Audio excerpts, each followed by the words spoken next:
Kebakaran menghanguskan belasan hektar lahan gambut di Bula, Kabupaten Seram bagian timur.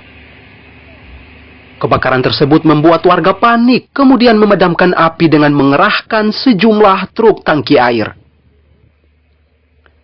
Belum diketahui apa penyebab kebakaran tersebut, namun diduga akibat tangan-tangan jahil ditambah kemarau panjang.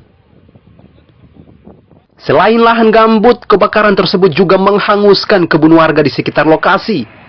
Bahkan permukiman warga serta gudang mesin PLN cabang Bula di sekitar lokasi juga nyaris terbakar. Karena titik api yang menyebar luas karena arah angin memang terlalu kencang, sehingga masyarakat dan kami melakukan pemadaman secara manual itu agak kewalahan, sehingga kami meminta bantuan di Polres, sehingga dari Polres menurunkan satu buah mobil water cannon, kemudian dari Kalres, sehingga bersama-sama dengan masyarakat api dapat dipadamkan.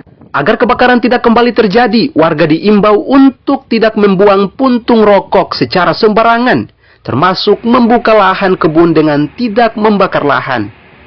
Babang Sohilau melaporkan dari Seram bagian timur.